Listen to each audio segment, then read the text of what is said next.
कैसे हो आप सभी? तो बच्चों अपन ने प्रीवियस क्लास में इलेक्ट्रोस्टैटिक्स स्टार्ट किया था, उसका फर्स्ट पार्ट हमने कंप्लीट कर लिया। तो आज हम इसे आगे बढ़ाएंगे। जिस किसी ने भी फर्स्ट पार्ट नहीं देखा है, डिस्क्रिप्शन बॉक्स में उसका लिंक है, जाकर जरूर देखिए फटाफट, ठीक है। तो आज बच्चों हम यहाँ पे अपन स्टार्ट करेंगे कूलम्ब्स लॉ। क्या स्टार्ट करेंगे बच्चों? Coulomb's law. तो कूलम्ब्स लॉ क्या है बच्चों, देख लेते हैं। कूलम्ब्स लॉ, कूलम्ब्स लॉ से स्टार्ट करते हैं। अभी तक अपन ने देखा था कि प्लस प्लस क्या कर रहे थे, लाइक चार्जेस रिपेल कर रहे थे और अनलाइक चार्जेस एक दूसरे को अट्रैक्ट कर रहे थे। तो ये अट्रैक्शन और रिपल्शन क्यों होता है और उसकी वैल्यूज, मतलब क्या इसके पीछे रीजन है, और उसकी वैल्यू निकालने के लिए कूलम्ब्स ने लॉ दिया। तो यहाँ पे अपन पहले स्टेटमेंट लिख लेते हैं। तो to find force between static and point charges, Coulomb gives a law. Coulomb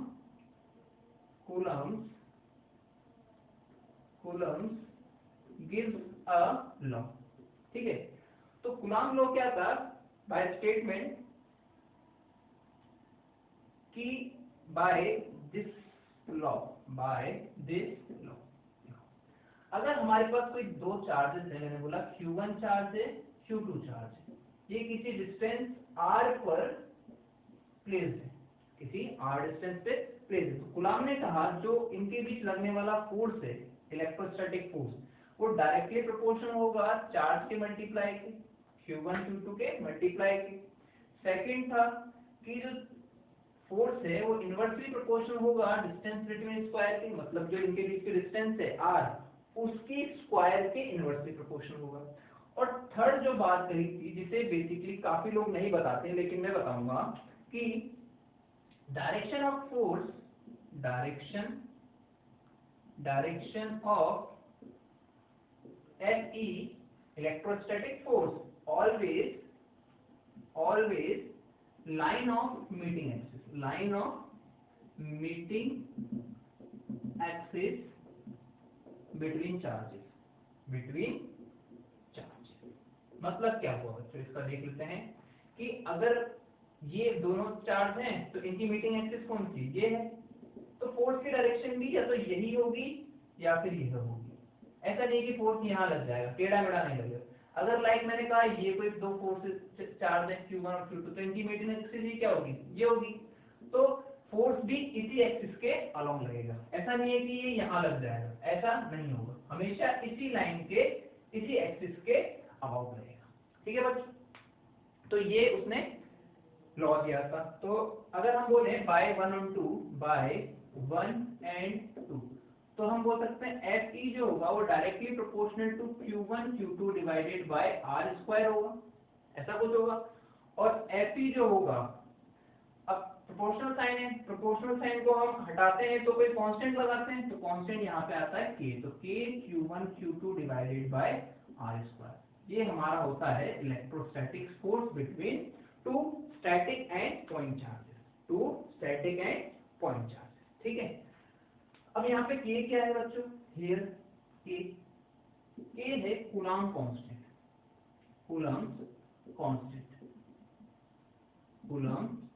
constant. Basically it's depend on medium, depend on medium, मतलब ये कि मीडियम पे डिपेंड करता है। मीडियम पे जाने पे दो चार्जेस के बीच में जो नेट फोर्स है वो हमारा रिड्यूस हो जाता है, डिक्रीज हो जाता है। उसके बारे में अपन थोड़ा सा आगे बढ़ेंगे, ठीक है। तो दो चार्जों के बीच में लगने वाला कूलम्ब फोर्स, जो इलेक्ट्रोस्टैटिक जो फोर्स होता है वो कितना होता है, K Q1 Q2 by r square, और K होता है हमारा यहाँ पर कूलम्ब कांस्टेंट। ठीक है बच्चों, अब थोड़ा सा इसके बारे में हम लिख लेते हैं। ठीक है बच्चों, तो दो चार्जों के बीच में लगने वाला फोर्स कितना होगा, अगर कोई पूछेगा तो कितना होगा बच्चों, K Q1 Q2 divided by r square, उसके बीच के डिस्टेंस का स्क्वायर। तो हम फोर्स को यहाँ पे लिख लेते हैं, F इक्वल्स टू कितना हो जाएगा, K Q1 Q2 divide by r square. अगर के की बात पूछे तो के क्या होता है, कूलम्ब कांस्टेंट। अगर के की यूनिट देखें, के की यूनिट क्या होती है बच्चों, अगर के की वैल्यू निकालें तो F r² upon Q1 Q2, तो ये हो जाएगा newton metre square upon coulomb square. Newton force का क्या होगा, न्यूटन, आर का मीटर, और चार्जेस का क्या होता है कूलम्ब, तो ये हो गया c स्क्वायर। ठीक है बच्चों। अब अगर k की वैल्यूज देखें, k, तो k की वैल्यू जो होती है, पहली बात तो इसे क्या बोलते हैं, कूलम्ब कांस्टेंट बोलते हैं, कूलम्ब कांस्टेंट। ठीक है। और k की जो वैल्यूज होती है, k की वैल्यू होती है 1/4 पाई एप्सिलॉन। क्या होती है, 1/4 पाई एप्सिलॉन। एप्सिलॉन जो होता है वो होता है permittivity in medium, permittivity in medium. अब इसको हम बेसिकली लिख सकते हैं 1/4 pi epsilon naught epsilon naught, epsilon naught epsilon naught. Epsilon not जो होता है वो होती है परमिटिविटी इन फ्री स्पेस, या वैक्यूम बोल सकते हैं, इन फ्री स्पेस या फिर वैक्यूम। और एप्सिलॉन आर जो होता है उसे बोलते हैं अपन रिलेटिव परमिटिविटी, रिलेटिव परमिटिविटी। देखिए बताऊंगा क्या होता है ये रिलेटिव परमिटिविटी, क्या होता है रिलेटिव परमिटिविटी इन मीडियम, क्या होता है। तो इसको थोड़ा सा समझ लेते हैं कि परमिटिविटी इन मीडियम अपन किसको बताते हैं। देखो, परमिटिविटी ऑफ मीडियम किसी भी मीडियम में फोर्स की कैपेसिटी को बताती है कि फोर्स कितना पावरफुल है और कितना उसका फोर्स रिड्यूस हो चुका है। मतलब कि पहले वो मीडियम में था, मतलब पहले वो फ्री स्पेस में था और बाद में वो मीडियम में चला गया, तो उसका फोर्स कितना रिड्यूस हुआ वो ये परमिटिविटी इन मीडियम में शो करेगा। ठीक है। रिलेटिव परमिटिविटी कुछ नहीं होता बच्चों, रिलेटिव परमिटिविटी होता है ratio of permittivity in medium divided by permittivity in vacuum. ठीक है, ratio of permittivity in medium divided by permittivity in vacuum. और जो हमारा वैक्यूम होता है ना, फ्री स्पेस, तो फ्री स्पेस में जो एप्सिलॉन आर की वैल्यू जो होती है for free space, for free space, epsilon R जो होता है वो होता है 1, और एप्सिलॉन नॉट जो होता है वो होता है 8.85 इंटू 10 की पावर -12। क्या होता है, 8.85 इंटू 10 की पावर -12। और इसका जो यूनिट होता है coulomb square divided by newton into metre square, मतलब इसका अपोजिट। क्यों, क्योंकि k क्या है अपना, इसका अपोजिट। ठीक है, इसकी कोई यूनिट नहीं होगी क्योंकि एप्सिलॉन अपॉन एप्सिलॉन नॉट है, तो रेशियो है तो कैंसिल हो जाएगा। ठीक है, और ये होता है हमारा परमिटिविटी इन मीडियम। ठीक, तो अगर मैं फॉर फ्री स्पेस की बात करता हूं बच्चों, for free space, free space k की वैल्यू क्या होगी, देखो 1/4 पाई एप्सिलॉन नॉट और एप्सिलॉन आर। अब फ्री स्पेस के लिए एप्सिलॉन आर की वैल्यू क्या होती है, 1 होती है, तो हम लिख सकते हैं 1/4 पाई एप्सिलॉन नॉट, ये होगा फ्री स्पेस के लिए। और इसकी जो वैल्यू होती है उसको डायरेक्टली याद कर लेना, 9 इंटू 10 की power 9 newton metre square upon coulomb square होगी। कितनी होगी, 9 इंटू 10 की power 9 metre square coulomb square. ठीक है बच्चों, तो आई थिंक आपको थोड़ा बहुत समझ में आ गया होगा। ये वैल्यूज अपन को पता होनी चाहिए कि k की वैल्यू 9 इंटू 10 की पावर 9 होती है कितने, फ्री स्पेस में, और एप्सिलॉन नॉट की वैल्यू 8.85 इंटू 10 की power -12 coulomb square upon newton into metre square होती है किसमें, फ्री स्पेस में। और एप्सिलॉन आर की वैल्यू कितनी होती है, जिसे हम क्या कहते हैं, रिलेटिव परमिटिविटी। ठीक है बच्चों, ओके। अब फोर्स बच्चों देखा जाए तो फोर्स कैसी क्वांटिटी है, वेक्टर है, तो वेक्टर है तो इसका कूलम्ब लॉ का वेक्टर फॉर्म भी होगा। तो हेडिंग अब डालेंगे हम vector form of Coulomb law. क्या, vector form of Coulomb law. ठीक है, अब कूलम्ब लॉ का वेक्टर फॉर्म क्या होता है, इससे एक प्रूफ भी आएगा अपने पास कि कूलम्ब लॉ न्यूटन के थर्ड लॉ को भी फॉलो करता है। देखते हैं कैसे। तो मैंने क्या कहा बच्चों कि एक हमारे पास ये कोऑर्डिनेट सिस्टम है, कोऑर्डिनेट सिस्टम में हमारे पास दो चार्जेस हैं, एक है Q1 और एक है Q2। ठीक है, Q1 और Q2 चार्जेस है, ये A पर है, ये B पर है। ठीक, अब ओरिजिन से Q1 का जो वेक्टर पोजीशन है वो मैंने कहा बच्चों R1 है, और इन दोनों के बीच का वेक्टर पोजीशन वो है वो R2। कितना है, ये R1 ये R2, ऐसा कुछ। ठीक है, अब देखा जाए तो ये दो चार्जेस है Q1 Q2, तो Q1 Q2 पे फोर्स लगाएगा और Q2 Q1 पे फोर्स लगाएगा। तो मैंने बोला कि पहले Q1 Q2 पर फोर्स लगा रहा, तो Q1 Q2 पर फोर्स कैसे लगाएगा, ऐसे। मैंने बोला ये R12 है, मतलब 1 ने फोर्स लगाया किस पे, 2 पर, या फिर इसको 1 2 ही बोल देते हैं जरा अच्छा लगेगा। ये 1 है और ये 2 है, ए बी की जगह 1 2, तो 1 ने लगाया फोर्स किस पे, 2 पे, तो मैं लिख सकता हूँ ये F12, 1 ने लगाया किस पे, 2 पे। अगर मैं F12 की वैल्यू पूछता हूँ बच्चों, तो F12 कितना होगा हमारा, F12 को अगर देखें वेक्टर फॉर्म में, तो ये होगा K Q1 Q2 divided bye R12 का स्क्वायर। ये तो हमारा क्या है, मैग्नीट्यूड, और इसकी डायरेक्शन क्या होगी, ये ही इसका पोजीशन वेक्टर है R12, तो R12 का क्या, ऐसा कुछ हो जाएगा, यही होगा। अब हमें पता है कि अगर कोई हमारे पास यूनिट वेक्टर है, तो यूनिट वेक्टर क्या होता है बच्चों, ये r का यूनिट वेक्टर होगा, और इसको अपन शो कैसे करते हैं, r का वेक्टर डिवाइडेड बाय इसका मैग्नीट्यूड, ऐसा कुछ लिखते हैं ये। तो यहाँ पे अगर हम पुट करें तो ये हो सकता है कि Q1 Q2 divided bye R12 का, ये तो स्क्वायर था, स्क्वायर, ठीक है, और इसको हम लिख सकते हैं R12 का वेक्टर डिवाइडेड बाय इसका, तो इसका जब करेंगे तो क्यूब हो जाएगा। देखो R का यूनिट वेक्टर क्या होता है, R vector divided by magnitude, तो इसका ये तो वेक्टर हो गया, और इसका जब मैग्नीट्यूड करेंगे तो स्क्वायर की जगह क्या हो जाएगा, क्यूब, तो ये कितना हो जाएगा हमारे पास R12 K Q1 Q2 R12 का वेक्टर डिवाइडेड बाय R12 का क्यूब, तो ये हमारे पास क्या हो जाएगा, इसका वेक्टर फॉर्म हो जाएगा। ठीक है, ऐसा कुछ होगा ये। अब ये तो बच्चों क्या हुआ कि फर्स्ट ने सेकंड पे लगाया, अब ऐसा ही क्या हो सकता है, सेकंड भी तो लगा सकता है ना फर्स्ट पे, तो सेकंड ने भी क्या लगाया, फर्स्ट पे लगाया, किस डायरेक्शन में, मीटिंग एक्सिस की डायरेक्शन में, वही लगाते हैं। तो ये मैंने बोला ये F21 है, कितना है F21, तो इसके लिए जो पोजीशन वेक्टर होगा, पोजीशन वेक्टर वो कितना होगा, ये R12 की जगह क्या हो जाएगा R21, 21, मतलब कि 2 ने लगाया फर्स्ट पे, तो ये कुछ हो जाएगा।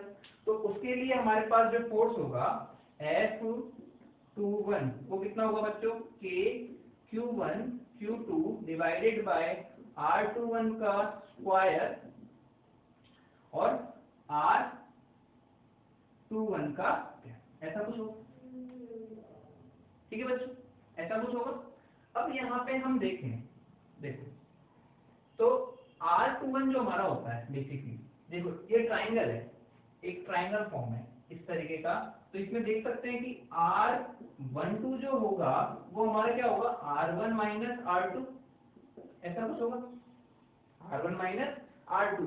अगर मैं इसको लिखना चाहूं कि R12 इक्वल्स टू, माइनस को मैंने बाहर ले लिया, तो ये हो जाएगा R2 माइनस R1 फैक्टर, मतलब कैप, सॉरी कैप हो जाएगा, ऐसा कैप, ठीक है, ये कैप, ये कैप, तो इसको हम क्या लिख सकते हैं, R12 का जो कैप होगा वो माइनस ऑफ R21 होगा, R21, तो R21 को हम क्या लिख सकते हैं बच्चों, R21 को minus of K Q1 Q2 divided, और ये तो क्या है अपना स्क्वायर है, तो माइनस करेंगे तो स्क्वायर पॉजिटिव आएगा, तो इसको मैं तो डायरेक्ट लिख सकता हूँ R12 का स्क्वायर, और इसको जो लिखूंगा तो माइनस के R12 का कैप लिख सकता हूँ इस तरीके से। ठीक है, अब यहाँ पे अगर देखें तो माइनस आ गया बाहर, और इसको हम चेंज करेंगे तो कितना हो जाएगा, K Q1 Q2 divided bye R12 का वेक्टर डिवाइडेड बाय R12 का वेक्टर का होल क्यूब, ऐसा कुछ हो जाएगा। अब ये कुछ देखा देखा सा लग रहा है इसकी तरह ही, तो यहां से हम क्या कह सकते हैं, जो F21 है वेक्टर है वो हमारे किसके बराबर है, माइनस ऑफ F12 के, ये क्या है F12 ही है, तो F12 के बराबर है। तो ये जो चीज है, ये क्या बता रहा है बच्चों? ये फॉर्म क्या बता रही है हमें कि इसके कारण लगने वाला इस पर फोर्स और इसके कारण लगने वाला इस पर फोर्स दोनों क्या है, मैग्नीट्यूड में सेम है और डायरेक्शन क्या है, अपोजिट। तो हमें पता है न्यूटन का थर्ड लॉ क्या कहता है, action reaction pair. Action reaction pair यही कहता है कि दो पार्टिकल पे लगने वाला फोर्स जो है हमारा एक्शन है, उसका जो रिएक्शन पेयर आएगा उसका मैग्नीट्यूड क्या होगा, सेम, और डायरेक्शन क्या होगी, अपोजिट। तो वी कैन से क्या कह सकते हैं, Coulomb's law follow Newton third law of motion. Coulomb's, so इसको देता हूं equation 1 by 1 we can say Coulomb's law follow Newton third law of action reaction law. ठीक है, तो अगर आपसे कोई बोले कि न्यूटन का थर्ड लॉ मतलब कूलम्ब का लॉ न्यूटन के थर्ड लॉ को फॉलो करता है, यस सर, हमारे पास प्रूफ ये। ठीक है, और अगर कूलम्ब लॉ की अगर प्रूफ पूछे आपसे कोई, तो बेटा वो नहीं है ना। वो क्यों नहीं है, क्योंकि लॉ का कोई प्रूफ नहीं होता है। क्या, लॉ का प्रूफ नहीं होता है, लॉ अपने आप में लॉ होता है, काफी सारे एक्सपेरिमेंट करके कुछ जो चीजें होती है उनका लॉ निकाला जाता है। तो बहुत इंपॉर्टेंट है कि लॉ का कोई प्रूफ नहीं होता, वो एक्सपेरिमेंटली होता है। ठीक है, तो ये हमारा था वेक्टर फॉर्म। तो वेक्टर फॉर्म अगर देखें तो क्या होगा बच्चों, वेक्टर फॉर्म होगा हमारे पास F equals to K Q1 Q2 divided by R cube और R का वेक्टर। ये हमारा होगा वेक्टर फॉर्म ऑफ कूलम्ब्स। ठीक है, डायरेक्शन मैंने आपको बताई दी है कैसी रहेगी, ऑलवेज मीटिंग एक्सिस के अलॉन्ग है। ठीक, ओके, अब हम यहाँ पे एक और चीज पढ़ेंगे, उसके बाद कुछ प्रॉब्लम्स करेंगे। ठीक, तो हेडिंग डालो superposition principle of Coulomb's law. Superposition principle of Coulomb's law. Superposition principle को हमने पहले भी पढ़ा हुआ है 11th में। क्या कहता है, सबको ऐड करना, तो यहाँ पर भी कुछ इसी टाइप का कुछ आएगा। ठीक है, तो हेडिंग डालो superposition principle, superposition principle for Coulomb's law. देखो पहले इसका स्टेटमेंट दिखाते हैं, बाद में हम इसको देख लेते हैं। ठीक, तो in a system, if in a system two or more charges, two नहीं 3 ज्यादा बेस्ट है, अगर 2 में तो अपन ऐड ही नहीं कर पाएंगे ना। 3 or more charges are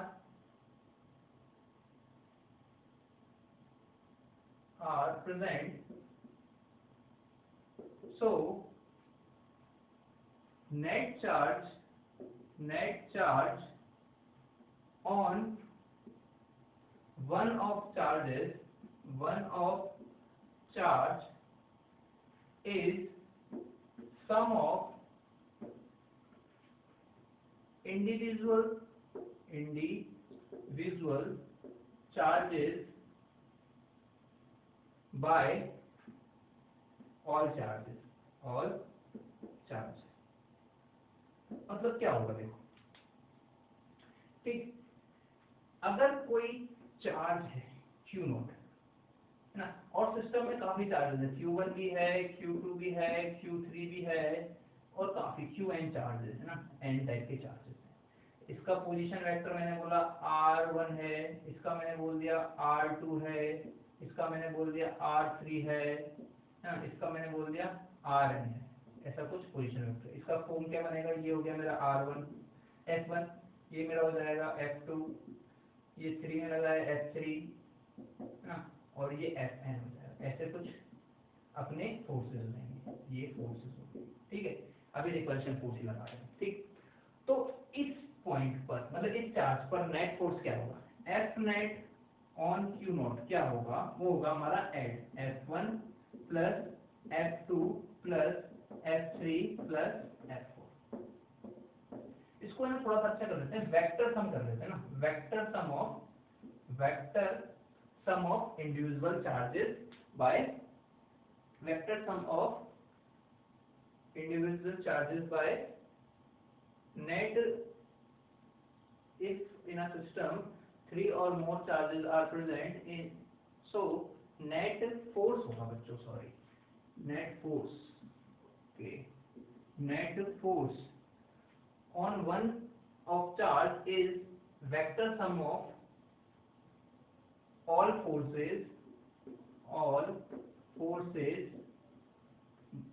by individual charges on one charge, ठीक है। मतलब क्या है कि इस चार्ज पर लगने वाला जो नेट फोर्स होगा वो इसके कारण भी होगा, इसके कारण भी होगा, इसके कारण भी होगा, इसके कारण भी होगा, तो सबके सब ऐड हो जाएंगे। तो यहाँ पे हम क्या लिख सकते हैं, इस F1 क्या होगा K Q1 Q naught divided bye R1 का क्यूब और R1 का वेक्टर, ऐसा कुछ होगा, plus K Q2 Q naught divided bye R2 का क्यूब और R2 का वेक्टर प्लस समथिंग समथिंग ऐसा हो जाएगा, plus K Q not Qn divided by Rn का क्यूब और Rn का वेक्टर, ऐसा फॉर्म हो जाएगा। अगर हम देखें तो यहाँ से कुछ चीज कॉमन ले सकते हैं, तो K Q नॉट हमने कॉमन ले लिया। इसके बाद अगर देखें तो ये हो जाएगा हमारे पास Q1 R1 का क्यूब, ये बेटा Q1 है ना, R1 का क्यूब और R1 का वेक्टर प्लस Q2 R2 का डिवाइडेड बाय R2 का क्यूब प्लस Q3, इसको तो मैं प्लस ऐसे ही करता हूँ, ठीक है, ऐसा कुछ हो जाएगा Rn तक। अगर इसको मैं फॉर्म में बदलना चाहूँ तो मैं लिख सकता हूँ K Q naught summation of n equals to 1 से K लिख देता हूँ, I लिखता हूँ, I इक्वल्स टू 1 से I इक्वल्स टू n तक, और ये हो जाएगा हमारा QI RI का वेक्टर डिवाइडेड बाय RI का, तो ये हमारी हो जाएगी जनरल फॉर्म किसकी, Fnet, ठीक है बच्चों, Fnet की जनरल फॉर्म क्या हो जाएगी। तो बेसिकली सुपरपोजिशन प्रिंसिपल यही बोलता है कि किसी भी चार्ज पर लगने वाला नेट फोर्स सभी चार्जेस के कारण इंडिविजुअल जो फोर्सेस होगा उसका सम होगा, ठीक है बच्चों, ठीक है, ओके। अब यहाँ पे एक और चीज है, limitation of Coulomb's law.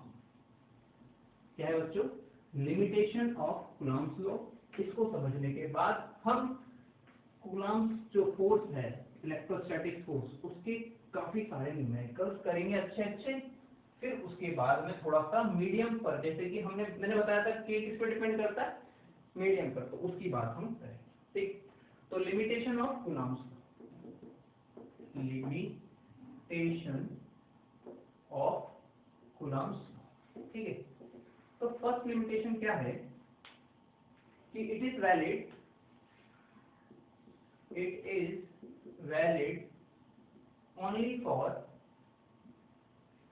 only for static charge।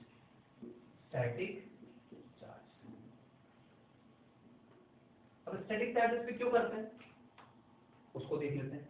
जैसे कि अगर दो चार्जेस हैं Q1 और Q2, अब लाइक ये स्टैटिक नहीं रहते है ना, r डिस्टेंस स्टैटिक नहीं रहते, मूवेबल चार्ज रहते। तो मैंने अपने फर्स्ट पार्ट में देखा था कि अगर चार्जेस मूवेबल होते हैं तो वो मैग्नेटिक फील्ड भी शो करते हैं। क्या करते हैं, मैग्नेटिक फील्ड। तो अगर मैग्नेटिक फील्ड शो करने लग जाते तो इनके बीच में मैग्नेटिक फोर्स भी जनरेट हो जाता। तो हमारे पास जो इलेक्ट्रोस्टैटिक फोर्स है उसके साथ साथ मैग्नेटिक फोर्स भी जनरेट हो जाता, तो वो हमें पता नहीं चलता। तो इसीलिए ये किस पे वैलिड करता है, स्टैटिक चार्जेस पे, ठीक है। सेकंड है वैलिड फॉर पॉइंट चार्ज। बस पॉइंट चार्जेस का मतलब क्या होता है पहले वो समझ लेते हैं, उसके बाद में पॉइंट चार्जेस के बारे में डिस्कस करेंगे। देखो अगर मैं बोलूं कि ये कोई आर रेडियस का सर्कल है, मतलब आर रेडियस का स्फीयर है, आर रेडियस का स्फीयर, क्या ये पॉइंट चार्ज हो सकता है? आप क्या कहोगे? नहीं, लेकिन मैं बता दूं कि ये हो सकता है कि अगर इसके सेंटर से किसी ऑब्जर्वर जो भी है उसके बीच की डिस्टेंस मैंने बोला कि आर है, कैपिटल आर। अगर ये आर ग्रेटर देन आर होती है, क्या होती है? आर ग्रेटर देन आर, तो इस पॉइंट के लिए ये जो है स्फीयर, ये कैसा होगा? As a point charge. कैसा होगा? Point charge. और अगर आर नहीं है, बस ग्रेटर देन आर है, तो ये पॉइंट चार्ज नहीं होगा। ठीक है, तो किसी भी पार्टिकल के लिए, स्फीयर के लिए, बॉडी के लिए पॉइंट चार्ज का मतलब क्या होता है कि उस बॉडी से किसी ऑब्जर्वर की डिस्टेंस कितनी है। अगर डिस्टेंस ज्यादा है तो वो कैसा होगा? Point charge. अगर नहीं है तो नहीं होगा। ऐसे कि इसका एग्जांपल ले सकते हैं कि अगर अपन किसी 10 माले की बिल्डिंग को उसके जस्ट पास से देखेंगे ऐसे, तो उसका टॉप ऑफ द बिल्डिंग दिखेगा क्या अपन को? नहीं दिखेगा। तो हमें, हमारे लिए वो क्या दिखाई देगा कि वो इनफाइनाइट है। किस पे? इनफाइनाइट। तो वो हमारे लिए, हम उसके लिए क्या हो जाएंगे? मतलब देखा जाए तो हमारे लिए वो डिस्टेंस बहुत दूर है। तो हमारे लिए डिस्टेंस बहुत दूर है, तो हमें ऐसा लगेगा कि वहां से हमें देखने पर हमारे लिए कुछ हो ही नहीं है, तो वो पॉइंट चार्ज की तरह बिहेव करेगा। लेकिन अगर हम उससे दूर से देखेंगे तो हमें उससे का लिमिट पता चलेगी, तो वो हमारे लिए पॉइंट चार्ज नहीं होगा। पॉइंट चार्ज की डेफिनेशन क्या होती है? किसी ऑब्जर्वर के लिए अगर बॉडी उसके डिस्टेंस में पास है तो पॉइंट चार्ज नहीं होगा, अगर दूर है तो वो पॉइंट चार्ज कंसीडर कर सकते हैं। ठीक है, अब वैलिड फॉर पॉइंट चार्ज क्यों होता है, इसका रीजन ये बता देता हूं आपको। देखो, अगर लाइक पॉइंट चार्ज नहीं होता, हम पहले क्या ले लेते हैं, किसी भी को प्रूव करने के लिए पॉइंट चार्ज नहीं है, ये कोई आर रेडियस का स्फीयर है जो कि पॉजिटिवली चार्ज है, पॉजिटिव पॉजिटिव पॉजिटिव पॉजिटिव, और इससे कैपिटल आर डिस्टेंस पर एक चार्ज है क्यू। ठीक है, और ये हमारा प्लस, ये भी प्लस, ठीक, ऐसा कुछ है। तो ये प्लस क्यू है, और आर जो है वो बस ग्रेटर देन आर है, ज्यादा दूर नहीं है। ठीक, तो अगर ये आर इससे ज्यादा दूर नहीं होता तो ये डिस्टेंस हमारी क्या है? आर। ये वाली डिस्टेंस कितनी? आर। अब ये क्यू चार्ज है, इसके जो चार्जेस हैं उसमें उसको पोलराइज करने की कोशिश करें, पोलराइजेशन। तो यहाँ पे क्या होगा? माइनस आना स्टार्ट करेगा थोड़ा थोड़ा, और यहाँ पे क्या होगा? प्लस होगा। इससे क्या होगा? कुछ जो प्लस होंगे वो न्यूट्रल हो जाएंगे, कुछ प्लस। तो यहाँ पे प्लस की जो कैपेसिटी होगी वो बेसिकली कम हो जाएगी, और यहाँ पे प्लस की कैपेसिटी बढ़ जाएगी, ऐसा कह सकते हैं। तो यहाँ पे क्या हुआ? प्लस कम हो गया, यहाँ प्लस ज्यादा हो गया। और साथ में इसकी जो डिस्टेंस है, ये तो आर है, ये डिस्टेंस क्या होगी? आर से कम होगी, लाइक जो भी रहेगी ये होगी आर माइनस आर। और ये वाली जो यहाँ वाले जो चार्जेस हैं उनके लिए क्या हो जाएगी? R plus R. तो डिस्टेंस क्या होगी? वेरी करेगी। तो एक ही बॉडी के लिए अलग अलग डिस्टेंस पे अलग अलग फोर्सेस आएंगे, वेरिएबल फोर्सेस आएंगे।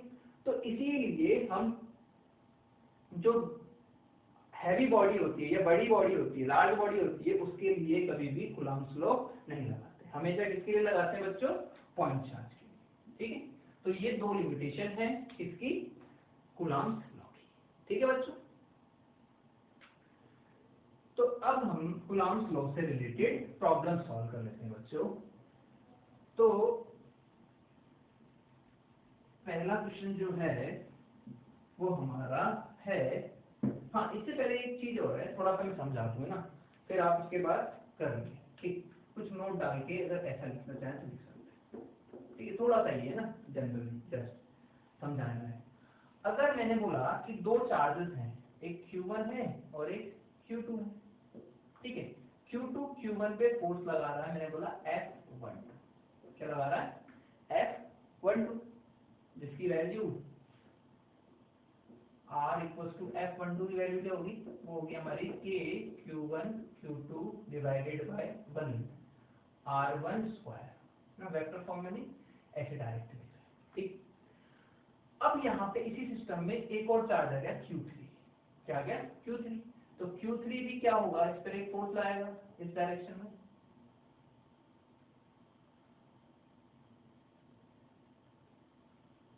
ये हो गया हमारा Q3 जो कि 8। अगर मैं बोलूं F13 का क्या होगा, KQ1 Q3 divided by R2 का स्क्वायर, ऐसा कुछ होगा। ठीक है, ये हमारा 2 निकला। तो एक बात याद रखना कि Q3 के आने के कारण F12 में कोई फर्क नहीं होगा।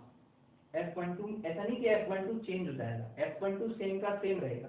बस इस चार्ज पर नेट जो फोर्स है वो चेंज हो चुका है, लेकिन इसके कारण इस पर लगने वाला जो फोर्स है वो अभी भी यही है, F12 KQ1 Q2 divided bye R1 square. ऐसा नहीं कि Q3 आ गया तो कुछ और अलग हो गया। 2 वाला 1 पे तो अभी भी इतना ही लगाएगा, बस 3 वाला 1 पर और एक्स्ट्रा लगा रहा है वो, तो वो हम निकाल लें। ठीक है बच्चों, तो ये छोटी सी बात थी, इसे मुझे समझना। ठीक है, तो किसी दूसरे चार्ज आने के कारण पहले वाले चार्ज के कारण जो फोर्स लगता है उस पर कोई फर्क नहीं पड़ेगा। ठीक है, ठीक है बच्चों। तो क्वेश्चन कुछ ऐसा है, देयर आर टू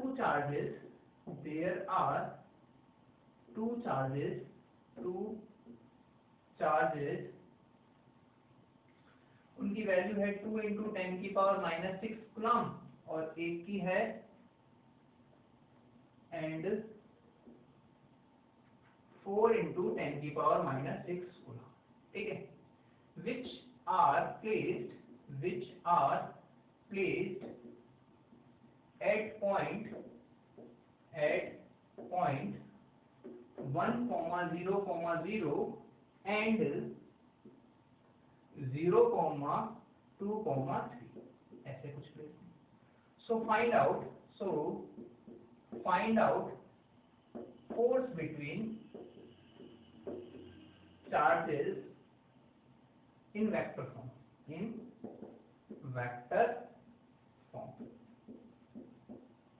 ठीक है बच्चों। तो दो चार्जेस के बीच में हमें क्या निकालना है, फोर्स निकालना है, किस फॉर्म में, वेक्टर फॉर्म।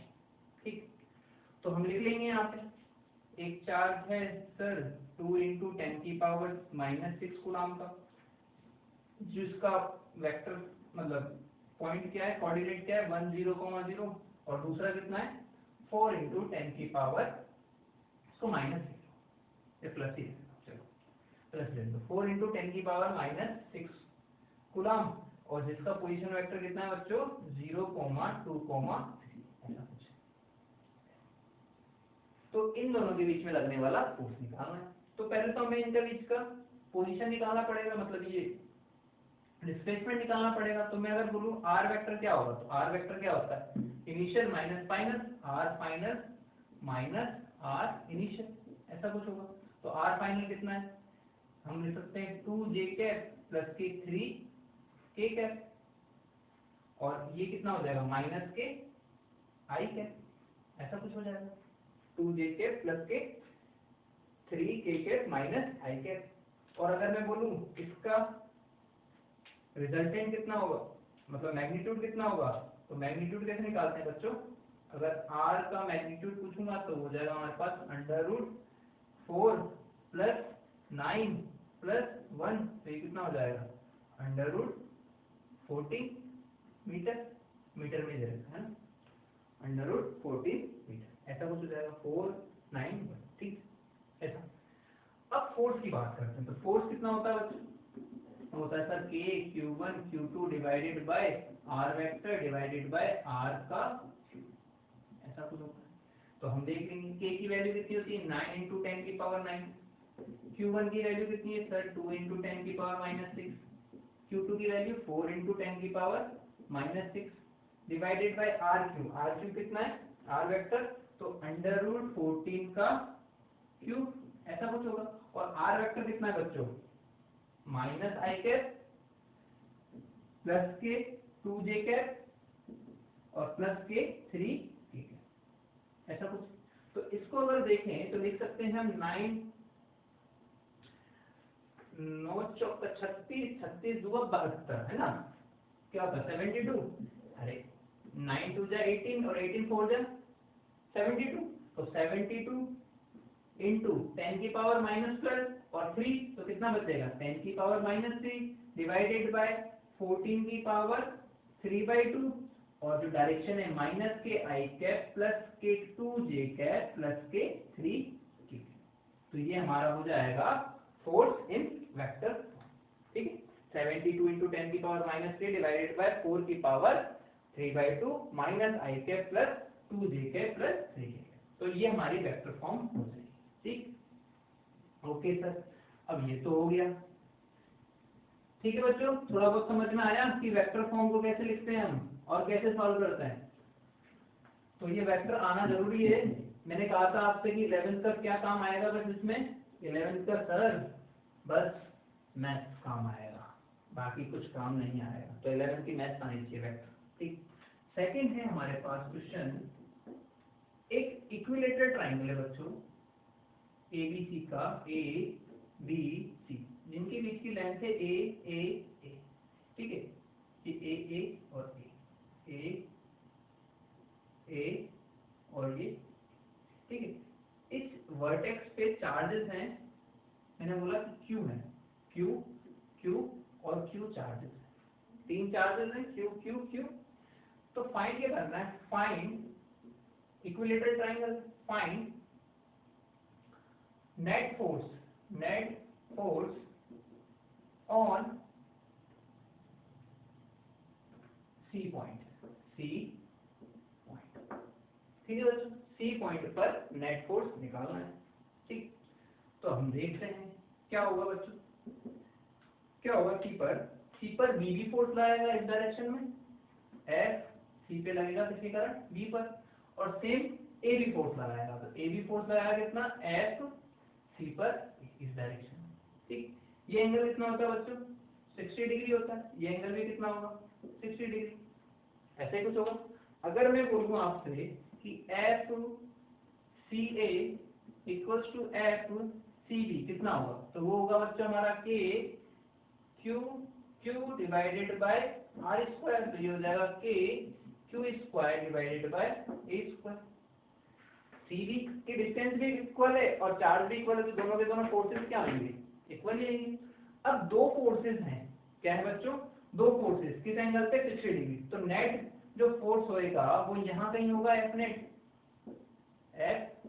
और एफ नेट के लिए हम फॉर्मूला क्या लगाते हैं, एफ नेट जो होता है हमारा होगा under root F C A का square plus F C B का square plus 2 F C A F C B cos, दोनों के बीच का एंगल 60 डिग्री, ऐसे कुछ होगा, है ना बच्चों। तो इसको सॉल्व कर लेंगे। अब FC1 FC2 तो इक्वल है, तो यहाँ पे, और ये cos 60 की वैल्यू क्या होती है, 1/2 होती है, तो 2 से 2 तो कैंसिल हो जाएगा। तो बेसिकली अगर करेंगे तो 3FCA का स्क्वायर आएगा, तो हम लिख सकते हैं इसे अंडर रूट 3, और FCA की वैल्यू कितनी है बच्चों, KQ square divided by A square, तो under root 3 KQ square divided by A square क्या होगा, इसका मैग्नीट्यूड होगा, मैग्नीट्यूड। और डायरेक्शन अगर देखें तो डायरेक्शन के लिए फॉर्मूला क्या होता है बच्चों हमारे लिए, tan फाई जो होता है वो होता है हमारे पास F2 मतलब कि ये, तो F C B sine theta divided by F C A plus के F C B cos theta, होता है ना, F2 sine theta upon F1 plus के F2 कॉस थीटा। दो वेक्टर को जब सॉल्व करते हैं दोनों के बीच का एंगल वेक्टर में पड़ा होगा, तो यहां से जब होगा तो f, ये तो इक्वल ही, तो ये तो कैंसिल हो गया, तो ये जाएगा sine 60 divided by 1 plus cos 60, sine 60 कितना होता है, √3/2, और ये 1/2 होगा, तो 1 प्लस 1/2 कितना हो जाएगा, 3/2, तो 2 से 2 तो कैंसिल हो गया, तो ये बचेगा tan फाई इक्वल्स टू 1/√3, ऐसा कुछ होगा। और जब इसको सॉल्व करेंगे तो फाई कितना आएगा बच्चों, एंगल आएगा 30, तो 30 डिग्री फ्रॉम द हॉरिजॉन्टल, तो ये एंगल कितना होगा बच्चों, 30 डिग्री, ठीक है, ठीक है बच्चों, कि हॉरिजॉन्टल से कितना एंगल 30 डिग्री, और फोर्स कितना होगा √3 KQ square divided by A square, ठीक है बच्चों। ठीक है सर, आपने समझा दिया, हमने कर लिया, अब हम खुद से भी ट्राई करेंगे ना सब बच्चों? अरे खुद से भी ट्राई करोगे ना, क्या मुझ पे डिपेंडेंट थोड़ी ना रहोगे, खुद से भी ट्राई करोगे। तो एक क्वेश्चन मैं दे रहा हूं, पहले आप ट्राई करना, अपनी स्क्रीन को पोस्ट करके बाद में बताऊंगा, ठीक है? तो एक स्क्वायर है बच्चों, स्क्वायर को देखा होगा, जिसकी लेंथ बराबर होती है, एंगल 90 होता है, और इस पे चार्जेस हैं Q Q Q Q, और इसको नाम दिया इसका वर्टेक्स A, इसका B, इसका C और इसका ऐसा। चार्जेस कितने हैं? Q Q Q, लेंथ कितनी है? A और A, और फाइंड क्या करना है? Find net force, find net force on at C point, at C point, C point, ठीक है? C point पर फोर्स निकालना है। तो सर पहले ट्राई करो आप लोग, है ना, मैं बताता हूँ, ठीक है? तो देखते हैं। तो सर ये जो C है वो भी B पर फोर्स लगाएगा, कैसा? ऐसा, F C पर लग रहा है, नहीं B पे लग रहा है, सॉरी, इसको B कर दो, है ना, पॉइंट C की जगह B पे। तो B पर लग रहा है किसके कारण? C के कारण। A पर भी लग रहा है, मतलब B पर लग रहा है किसके कारण? A के कारण सर। और ऐसे ही D भी लगा रहा होगा बच्चों, D, तो D भी लगा रहा है सर। D किससे पे लगा रहा है? D लगा रहा है B पर, ठीक है? ऐसा कुछ होगा। अगर मैं देखूं कि F BA जो होगा वो इक्वल होगा F BC के, और उसकी वैल्यू कितनी होगी बच्चों? K Q1 Q2 divided by A square, तो K Q square divided by A square, तो ये हो जाएगा। और FBD कितना होगा बच्चों? FBD सर हमारा होगा K Q1 Q2, तो ये हो गया, और डिवाइडेड बाय R मतलब कि BD, और BD कितना होगा? A, ये A सर, तो ये तो होगा हमारा √2A, तो ये हो जाएगा हमारा √2 का स्क्वायर, तो 2A का स्क्वायर, सर ऐसा हो जाएगा, ठीक है? अब तीनों फोर्सेस तो आ चुके हैं, F1 F2 F3 आ चुके हैं, तो इनका नेट रिजल्ट निकालना है सर। तो हम क्या कर रहे हैं, पहले इन दोनों का निकाल लेते हैं, इन दोनों का निकाल लेते हैं, F1 F2 का। So net force of FBA and FBC, इनके बीच का एंगल बच्चों सर 90, कितना है सर? 90, तो F नेट 1 कितना होगा? F नेट 1 होगा sir under root F1 square plus के F2 स्क्वायर प्लस के 2 F1 F2 cos 90, और cos 90 तो सर हमारा 0 होता है बच्चों, sin 91 होता है बच्चों, cos 90 कितना होगा? 0, तो ये हो जाएगा हमारा 0, तो बचेगा कितना बच्चों? अंडर रूट 2 F1 F2 हमारे इक्वल, ये देखो F1 ये रहा, F2 ये रहा, इक्वल है, तो √2 F, तो √2 F की वैल्यू कितनी है देखा जाए तो? इसको मैं F ही लिखता हूँ ना, यहाँ पे मैं इसको F लिखता हूँ, F इक्वल्स टू समथिंग, तो वो हो जाएगा हमारा √2 KQ square upon A square, ऐसा कुछ हो जाएगा, √2 KQ square upon A square. और अब इनका बीच का एंगल देख लेते हैं, एंगल कितना होगा बच्चों? ये वाला F नेट मैंने बोला ऐसे कुछ है, ये वाला एंगल तो अपन को पता है कि ये 45 है, तो ये 45 ही होगा। अब जो ये नेट है ये कितने पे जा रहा है उसको भी निकाल लेते हैं, तो F नेट 1 का जो एंगल होगा फाई, तो फाई कितना होगा sir? tan inverse tan theta equals to F2 sin 90 divided by F1 plus के F2 cos 90, F1 F2 equal है, तो ये तो कैंसिल हो गए, cos 90 की वैल्यू कितनी होती है बच्चों? 0, sin 90 तो ये हो जाएगा tan फाई, जो tan फाई होगा बच्चों वो कितना हो जाएगा? 1, और फाई की वैल्यू कितनी हो जाएगी? 45, तो मतलब कि ये जो 45 था F नेट भी इसी डायरेक्शन में कुछ होगा, ये F नेट 1 इसी डायरेक्शन में होगा 45। अब दो फोर्सेस हैं F नेट 1 और FBD, दोनों की डायरेक्शन क्या है? सेम। तो अगर मैं बोलूं कि B पर नेट फोर्स कितना है एफ नेट, तो वो कितना होगा बच्चों, F B D plus F net 1। F B D कितनी है, ये बी डी वाले नहीं है ना, बी डी समझ लो, है ना, ये बी डी वाला है, बी पॉइंट और डी पॉइंट वाला, ठीक। एक तो बी डी समझ लो, है ना, नहीं तो बी डी क्या है, F B D, F B D अपन ने निकाला है, ये रहा sir K Q square upon 2a का स्क्वायर प्लस एफ नेट 1 कितना है, अंडर रूट 2 के Q square divided by a square, ठीक। और अगर डायरेक्शन पूछेंगे तो नेट कितनी, हॉरिजॉन्टल से 45 डिग्री, ठीक है बच्चों, ठीक है, समझ में आया। हाँ तो अब हम थोड़ा सा एक अच्छा क्वेश्चन देखते हैं, ठीक है, थोड़ा सा एक बढ़िया क्वेश्चन देखते हैं। तो बढ़िया क्वेश्चन कैसा है, तो ये भी अच्छे क्वेश्चन है, जो फोर्सेज है उनको इसी तरीके से निकालते हैं। अब थोड़ा सा हम मैकेनिक्स में घुस जाएंगे ना, थोड़ा सा मैकेनिक्स का पार्ट भी देख लेंगे, इसमें फोर्सेज की बात है, थोड़ा सा मैकेनिक्स देख लेते हैं, ठीक, थोड़ी सी जनरल चर्चा होगी बस, है ना। एक माइनस क्यू नॉट चार्ज है ना, और एक प्लस क्यू चार्ज, ये फिक्स्ड है, क्या है बच्चों, फिक्स्ड। और ये जो है पार्टिकल जिसका मास है m, क्या है बच्चों, मास m है, r रेडियस के सर्कल में किसी v स्पीड से घूम रहा है, कांस्टेंट है, क्या है बच्चों, कांस्टेंट स्पीड, ठीक है, क्या है, constant speed. If there is only electrostatic force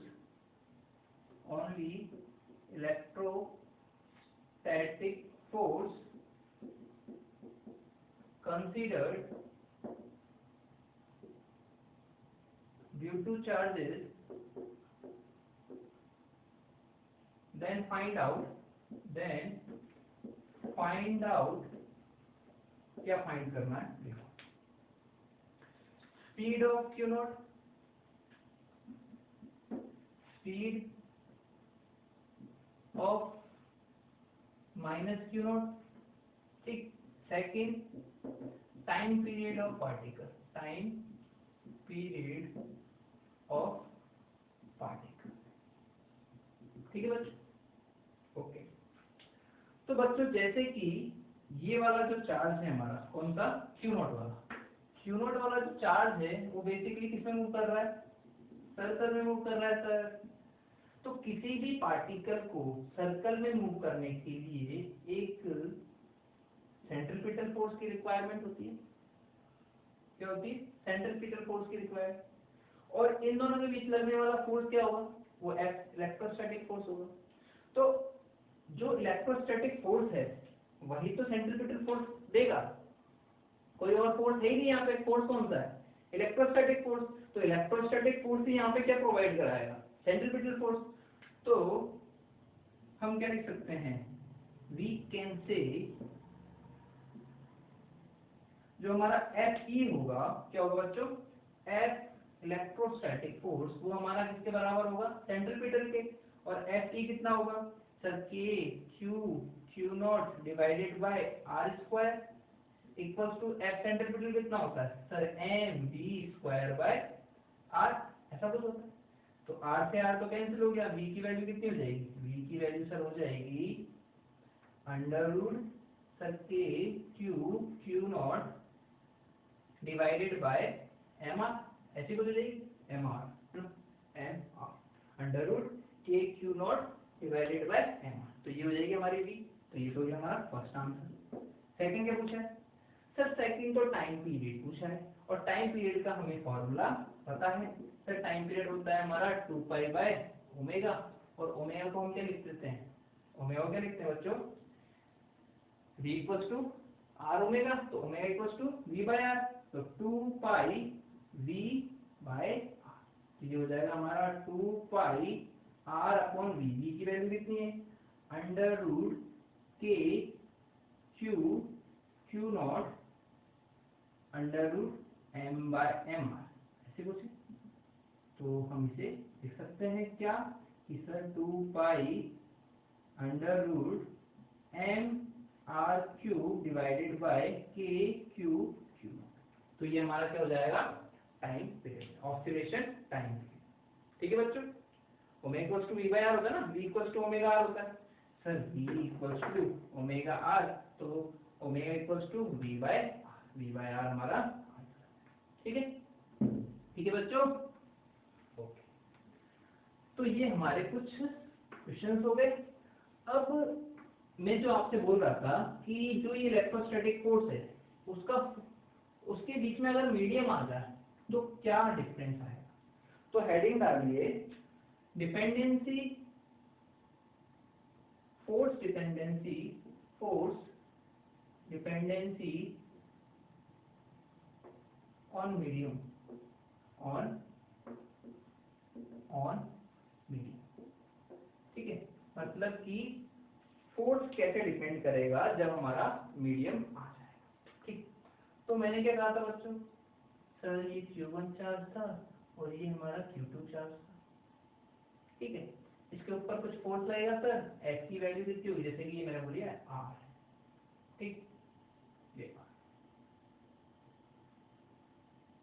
तो ये हो जाएगा हमारा F के Q1 Q2 divided by R square हो जाएगा सर।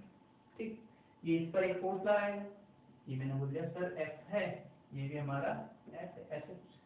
ठीक, अब मैंने इस चार्ज की जो सिस्टम है उसे किसी मीडियम में कन्वर्ट कर दिया, ऐसा कुछ। ठीक, थोड़ा सा इधर ऐसे कर देता हूँ, उसको समझ में आ जाए, है ना, किसी मतलब पानी वानी में डाल दिया या किसी में भी मीडियम हो गया convert.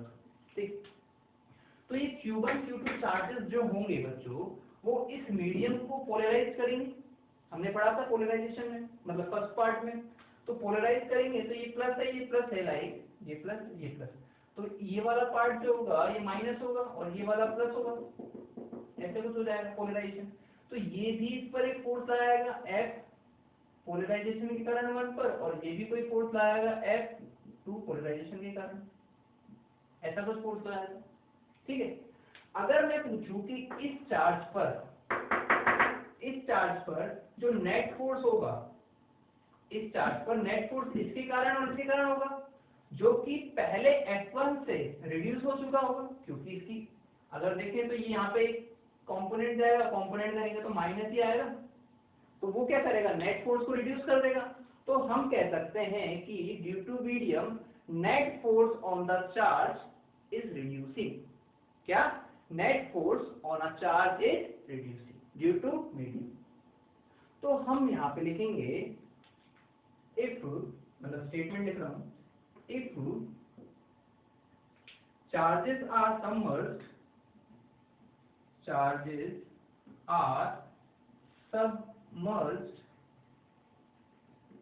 in a medium,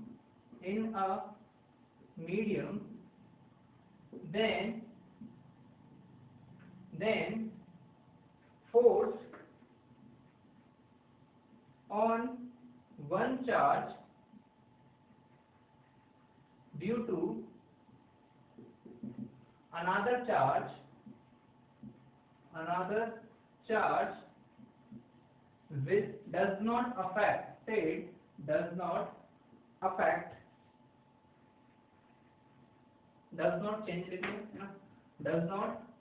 change, but net force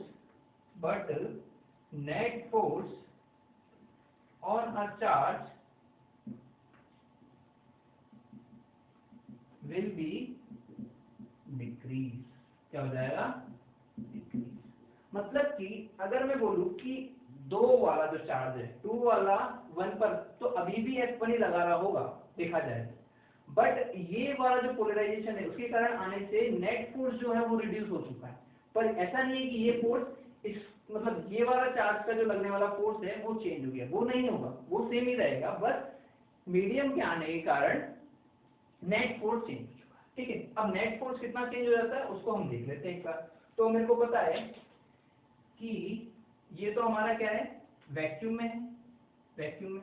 ठीक, इसको अगर लिखना चाहूं तो वैक्यूम में लिख सकता हूं sir 1/4 pi epsilon naught Q1 Q2 divided by R square, ऐसा कुछ, ठीक है। अब इसको हमने क्या कर दिया, सबमर्ज कर दिया पानी में, ठीक है, जिसकी परमिटिविटी मैंने बोली सर एप्सिलॉन आर है, कितनी, एप्सिलॉन आर, रिलेटिव परमिटिविटी। तो मीडियम में फोर्स कितना हो जाएगा बच्चों, मीडियम में फोर्स, सर मीडियम में फोर्स हो जाएगा 1/4 pi epsilon naught epsilon R Q1 Q2 divided by R square, ऐसा कुछ हो जाएगा, ठीक है। तो F मीडियम जो होगा हमारा वो कितना हो जाएगा बच्चों, वो हो जाएगा, अगर देखा जाए तो ये वाला जो पोर्शन है Q1 Q2 divided by 1/4 pi epsilon naught R square, वो क्या है, वैक्यूम में चार्ज, तो F vacuum divided by epsilon R हो जाएगा, क्या हो जाएगा, एप्सिलॉन आर। तो हम कह सकते हैं कि जो मीडियम में चार्ज होगा, मतलब मीडियम आने से नेट फोर्स होगा वो एप्सिलॉन नॉट एप्सिलॉन आर गुना कम हो जाएगा, एप्सिलॉन टाइम्स गुना, मतलब एप्सिलॉन टाइम्स कम हो जाएगा, डिक्रीज हो जाएगा, ठीक है, ठीक है बच्चों। अब एप्सिलॉन आर तो अपन को पता है रिलेटिव परमिटिविटी होता है, और Q1 Q2 क्या होते हैं, चार्जेस, परमिटिविटी इन, ये क्या होता है, परमिटिविटी इन फ्री स्पेस, ये होता है रिलेटिव परमिटिविटी, बाकी सब आपको पता है, ठीक है, ठीक है बच्चों, ओके। अब अगर मैं पूछूं कि इस मीडियम के कारण कितना फोर्स लग रहा है, सर मीडियम कितना फोर्स लगा रहा है, पोलराइजेशन के कारण मीडियम भी तो फोर्स लगा रहा होगा बच्चों, तो उसकी बात करते हैं ना। तो उसके लिए हमने क्या किया, एक सिस्टम बनाया कि सर Q1 चार्ज है, ये Q2 चार्ज है, इनके बीच की डिस्टेंस सर R है, कितनी है, R है, ठीक। अब यहाँ पे मैंने बोला ये F फोर्स लग रहा है, क्या लग रहा है, F, और मीडियम मैंने बोला मीडियम फोर्स लगा रहा है FM, ठीक, FM फोर्स लग रहा है, तो ऐसे इसमें होगा ये भी F लग रहा है और मीडियम भी फोर्स लगा रहा होगा इस पे, तो वो FM बोल दिया, ठीक। तो नेट फोर्स तो क्या होता है, ज्यादा ही होता है, तो ये हो गया हमारा F नेट, ठीक, F नेट। अब F नेट क्या होता है बच्चों, F नेट जो होगा, F नेट कितना होगा, F minus FM, net force की बात करें मीडियम की, है ना, कि मीडियम कितना लगा रहा है, मतलब कि बच्चों देखो कि पहले तो इसके पीछे फोर्स लगा रहा है Q1 Q2 bye R square, अब यहाँ पे क्या हुआ, मीडियम रखा, तो मीडियम ने भी कुछ फोर्स लगाया होगा, तो अब नेट निकाल रहे हो, है ना, मीडियम ने कितना फोर्स लगाया, तो हम लिख सकते हैं F जो होता है वो तो होता है हमारा F, और मीडियम के कारण कितना होता है F अपॉन एप्सिलॉन नॉट, ऐसा कुछ होता है, epsilon R, sorry epsilon R, तो ऐसा कुछ होगा, तो F हमने कॉमन ले लिया, तो ये हो जाएगा 1 माइनस 1 अपॉन एप्सिलॉन आर। तो इतना फोर्स कौन लगा रहा होगा बच्चों, मीडियम लगा रहा होगा, कितना force due to medium, force due to medium, ठीक है बेटा। ये मीडियम वाला फोर्स नहीं होगा, ध्यान रखना, ये मीडियम वाला नहीं होगा, क्योंकि ये तो जब है जब मीडियम आ चुका है तो उनके बीच लगने वाला नेट फोर्स, जब मीडियम आ चुका है तब ये नेट फोर्स है, और ये वाला है जब वैक्यूम है, तो उन दोनों को जब सब्सट्रैक्ट करेंगे तो मतलब कि जैसे कि अगर देखूं F जो है वैक्यूम वाला वो किस किस से बना होगा, एक तो मीडियम वाले से जो कि हमने F नेट बोला है, प्लस मीडियम में रखा था तब वाला फोर्स, तो F नेट क्या हो जाएगा, F नेट हमारा हो जाएगा F माइनस FM, है ना। बातों को ध्यान रखना, ये F नेट मीडियम के कारण लगने वाला फोर्स है, और FM मीडियम में था तब दो चार्जेस के बीच में लगने वाला फोर्स था, ठीक है, ठीक है बच्चों। तो ये होता है dependency, force dependency on medium, ठीक है, कितना होगा F 1 minus 1 upon epsilon R. तो अब बच्चों हम एक और टॉपिक पढ़ेंगे कि इक्विलिब्रियम, हेडिंग डालो, इक्विलिब्रियम ऑफ चार्ज पार्टिकल और सिस्टम, चार्ज पार्टिकल और सिस्टम। तो बच्चों सिस्टम को इक्विलिब्रियम में कब बोलते हैं, इक्विलिब्रियम सिस्टम कौन सा होता है, क्या होता है equilibrium system? If F net अगर जीरो हो किसी सिस्टम के लिए, क्या एफ नेट जीरो हो किसी सिस्टम के लिए या पार्टिकल के लिए, तो हम कह सकते हैं कि वो पार्टिकल या फिर सिस्टम किसमें रहेगा बच्चों? इक्विलिब्रियम में रहेगा। किसमें? इक्विलिब्रियम। और इक्विलिब्रियम की फॉर्म्स भी होती है, स्टेबल इक्विलिब्रियम कौन सा होता है, अनस्टेबल इक्विलिब्रियम क्या होता है, तो वो हम आगे पढ़ेंगे। ठीक, तो ये होता है हमारा इक्विलिब्रियम अगर एफ नेट क्या रहे, जीरो। ठीक, तो इस पे एक क्वेश्चन है, क्वेश्चन कुछ ऐसा है, पहले एक क्वेश्चन कर लेते हैं कि एक ये दो हमारे पास बॉल है, ए बॉल बी बॉल, इनके मास m है, इसका मास m है, इस पे चार्ज q1 है, इस पे चार्ज q2 क्या है, इस पे चार्ज q1 है, इस पे चार्ज q2 है, ये मैंने बोला θ1 है और ये है हमारा थीटा, ऐसा कुछ है। ठीक, इन दोनों के बीच की डिस्टेंस जो है वो r है, कितनी r है। तो हमें क्या निकालना है, ये एंगल निकालना है, फाइंड आउट θ1 एंड थीटा, ठीक है, θ1 एंड θ2 हमें निकालना है। ठीक, अब ये q1 q2 चार्ज जो पॉजिटिव है, पॉजिटिव, ठीक, तो ये चार्ज के कारण इन पर जो फोर्स लगेगा वो इलेक्ट्रोस्टैटिक फोर्स लगेगा ऐसी, ये भी कैसा लगेगा ऐसी। ये हमारी क्या है, रॉक है, तो इस पर टेंशन लगेगा, इस पर भी क्या लगेगा सर, इस पर भी टेंशन लगेगा, इसको मैंने बोल दिया टी, इसको मैंने बोल दिया ऐसा कुछ। ठीक, ये एंगल जो हमारा होगा वो कितना होगा बच्चों, ये हमारा θ1 होगा, ये भी क्या होगा सर, ये भी θ2 होगा, θ2 बोल देते हैं। ठीक, ये कितना होगा, ये होगा T1 cos θ1 और ये कितना होगा T cos θ, ऐसा कुछ होगा। ठीक है, mg कहाँ लगेगा, नीचे लगेगा सर, mg नीचे लगेगा, इसमें भी क्या होगा mg नीचे लगेगा, ऐसा कुछ। तो ये वाला जो है सिस्टम, ये हमारा क्या है इक्विलिब्रियम में, तो हम इसके लिए इक्वेशन लिख देंगे। इक्वेशन क्या होगी बच्चों, इक्वेशन देखें तो होगी t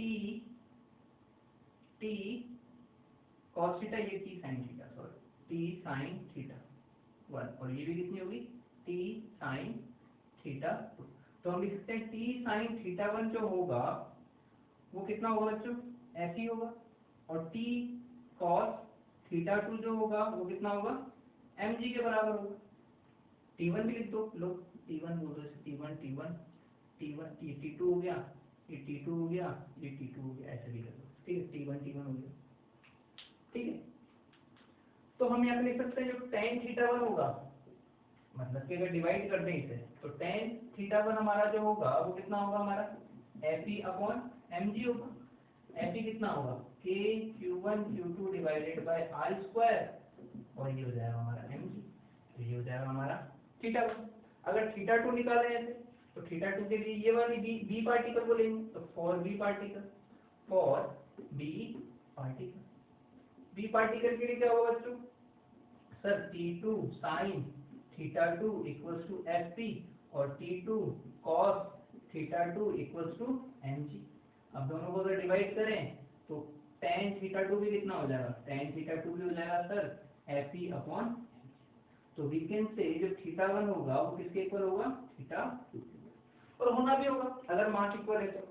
क्यों, क्योंकि जो ये फोर्स है, इलेक्ट्रिक फोर्स, इलेक्ट्रोस्टैटिक फोर्स, वो तो इक्वल ही रहेगा ना, चाहे चार्जेस कुछ भी हो, q1 q3 हो, क्योंकि उसका फोर्स तो वैल्यू, उसकी वैल्यू तो k q1 q2 by r square होगी। तो यहाँ पे अगर चार्जेस की वैल्यू डिफरेंट भी हुई तो एंगल तो दोनों के लिए सस्टेन जो रहेगा सेम पार्टिकल के लिए वो इक्वल ही रहना पड़ेगा। ठीक है बच्चों, ठीक है, ओके।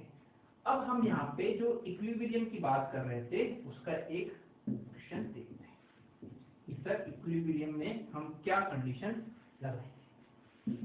ठीक है, तो देखो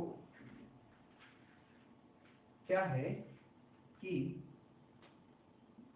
क्वेश्चन कुछ ऐसा है कि दो चार्जेस हैं, एक q1 है एक q2 है, किसी डिस्टेंस r पर प्लेस्ड है, किस पे, r पर। तो फाइंड आउट ये ए है, ये बी है। फाइंड आउट पहला, where we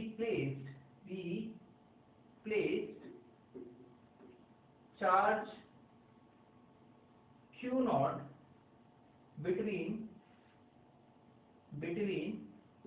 Q1 and Q2, and then system is in equilibrium. System is in equilibrium. ठीक है। सेकंड क्या है, फाइंड Q नॉट। जो Q नॉट है उसे भी फाइंड करना, ठीक है। ओके, तो हमने क्या किया बच्चों कि एक Q नॉट ले लिया। इस टाइप की चार्ट को कैसे करना है ये देखना। Q नॉट लिया, इन दोनों के बीच में नहीं रखना है तो इन दोनों के बीच में रख दिया। तो ये हमारा हमने मान लिया x है, तो बचा हुआ कितना बचेगा बच्चों, ये हमारा बचेगा r माइनस एक्स। लाइक अगर ये प्लस है तो फोर्स ऐसे लगेगा, इसके कारण F1 और इसके कारण लगेगा F2, ठीक है। तो force net on Q naught तो क्या होगा, जीरो, क्योंकि इक्विलिब्रियम में सिस्टम इक्विलिब्रियम में होता है तो नेट फोर्स कितना होता है, जीरो, ऐसा कुछ। अब इस पे लगने वाला फोर्सेस कौन कौन से बच्चों, हम बोलेंगे sir F1 minus F2 equal to zero. F1 कितना होगा, F1 ये F1 है, तो ये होगा K Q1 Q naught divided by x square, minus ये कितना होगा K Q2 Q naught divided by R minus x का whole square equals to zero, ऐसा कुछ होगा। K से K कैंसिल हो जाएगा, उधर लेके जाएंगे तो क्या आएगा हमारे पास बच्चों, और Q नॉट से Q नॉट भी कैंसिल हो जाएगा, तो आएगा Q1 divided by x square equals to Q2 divided by R minus x का होल स्क्वायर, ऐसा कुछ आएगा, ठीक है बच्चों। तो अब इसको मैं क्या लिख सकता हूँ बच्चों, देखो कि R minus x divided by x का होल स्क्वायर, क्रॉस मल्टीप्लाई कर दिया, इसको ये ऊपर लिया, equals to Q2 divided bye Q1, ठीक है। तो ये क्या हो जाएगा, ये हो जाएगा R by x minus 1 equals to under root Q2 upon Q1। इसको इधर लेके जाएं, ऐसा करते हैं, इसको ऐसे सॉल्व नहीं करते हैं, इसको ऐसे तरीके से सॉल्व कर लेते हैं, उन्हें मेरे को एलसीएम लगाना पड़ेगा, ठीक। तो ये हो जाएगा हमारे पास X square upon R minus, वैसे करना पड़ेगा, फिर मैं सॉल्व नहीं कर पाऊंगा ना ऐसे। आर माइनस एक्स का square divided by x square equals to Q2 upon Q1, Q2 upon Q। तो इसको हम लिख सकते हैं R divided by x minus 1 equals to under root Q2 upon Q1। 1 इधर लेके जाएं तो ये हो जाएगा R divided by x equals to under root Q2 upon Q1। तो Q1 तो कॉमन ले लेते हैं, under root Q1 minus under root Q2 upon Q1 minus 1। इसको जब हम सॉल्व करेंगे तो ये आएगा under root Q2 minus under root Q1 divided by under root Q1, ऐसा कुछ आएगा। और x की वैल्यू निकाले तो हम पलट देंगे, तो हम बोल सकते हैं जो x रहेगा, x क्या होगा बच्चों, वो होगा r under root Q1 upon under root Q2 minus under root. तो ये हमारी क्या रहेगी, डिस्टेंस रहेगी कहां से, a से, a पॉइंट, ठीक है। Where we place charge from a, लिख लो चाहे तो फ्रॉम a। b से पूछेगा तो r माइनस एक्स निकाल लेंगे, b से पूछेगा तो r माइनस एक्स आ जाएगा, ठीक है, ठीक है बच्चों। ओके, सेकंड क्या पूछ रहा है, find value of Q naught. क्या, find value of Q naught. तो देखो, तो बच्चों सिस्टम कैसा है, इक्विलिब्रियम में, सर इक्विलिब्रियम में है, तो मैं कह सकता हूं कि इस चार्ज पर भी लगने वाला नेट फोर्स क्या होगा, सर जीरो रहा होगा, क्या रहा होगा, जीरो। तो इस पे, इस चार्ज पे लगने वाला फोर्सेस क्या होगा, एक तो होगा हमारा Q2 के कारण F, इसको मैं C पॉइंट बोल रहा हूँ ना, F A पे लगने वाला B के कारण, ठीक, और एक इसके कारण लगेगा सर क्यू नॉट के कारण लगे, तो मैंने बोल दिया डायरेक्शन वही बोल दिया ना, प्लस ही बोल रहा था, तो एफ ए पे लग रहा है सी के कारण, तो एफ नेट जो ए पे रहेगा वो तो कितना है 0, सिस्टम किस पे इक्विलिब्रियम में। हाँ सर, तो ये हो जाएगा हमारा F1 मतलब FAB plus FAC equals to 0। AB कितना है बच्चों, K Q1 Q2 divided by R square, AB के बीच की डिस्टेंस R है तो R लिख देंगे इक्वल्स टू, ठीक। AC है, AC कितना होगा sir, K Q1 Q0 plus equals to divided by x का स्क्वायर, और x की वैल्यू कितनी है हमारे पास, r under root q1 upon q1 plus K q2, ये ना x की वैल्यू मैं पुट नहीं कर रहा हूँ, ठीक। तो अगर मैं इसको लेके जाऊँ उधर तो ये क्या हो जाएगा, k से k तो कैंसिल हो जाएगा, ठीक है। तो q0 की वैल्यू कितनी हो जाएगी बच्चों, देखो, और q1 भी कैंसिल हो गया, तो q0 की वैल्यू रहेगी बच्चों q0 divided by x square minus के q0 अपॉन r स्क्वायर, तो बेसिकली q0 जो रहेगा वो हो जाएगा minus q2 x square upon r square, और x की वैल्यू क्या है ये, तो पुट करके हमारा आंसर आ जाएगा, ठीक है। तो बच्चों बेसिकली अप्रोच समझ लिए कि अगर हमसे बोले क्वेश्चन में कि इक्विलिब्रियम में है, तो मतलब कि किसी भी पार्टिकल पर हम एफ नेट क्या कर सकते हैं 0, और जिसकी चाहे उसकी वैल्यू हम यहाँ से फाइंड कर सकते हैं, ठीक है बच्चों। तो अब नेक्स्ट क्वेश्चन जो है बच्चों, थोड़ा सा हम फ्रिक्शन का ले लेते, मतलब उसमें थोड़ा सा फ्रिक्शन वाला फॉर्मूला लगा लेते हैं, ठीक है, फ्रिक्शन का पैटर्न भी फिक्स कर देते, तो उस टाइप के क्वेश्चन को कैसे करेंगे थोड़ा सा देख लेते हैं, ठीक है। तो क्वेश्चन कुछ ऐसा है, फटाफट लिख लेंगे, है ना, रेड से नहीं लिखना चाहिए, रेड से ओनली डायग्राम को बनाना चाहिए, ठीक है। इसकी कहानी है ना, कहानी कुछ अलग ही है। एक बार रेड पेन से करा था, टीचर ने मारा था भाई, मतलब क्लास स्कूल में पढ़ता था तब की बात है, ठीक।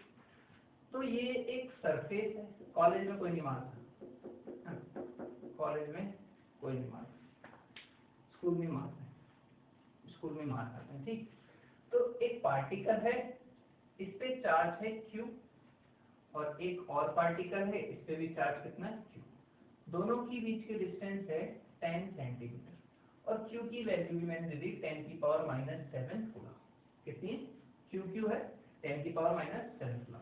इसका मास भी है बच्चों, मास जो है वो है 5 ग्राम, कितना है 5 ग्राम, और जो सरफेस है वो रफ है, इसकी वैल्यू है म्यू, कोफिशिएंट कितना है इसका, फ्रिक्शन कोफिशिएंट म्यू, ठीक है। तो फाइंड क्या करना है, find minimum value of mu for which particle at rest,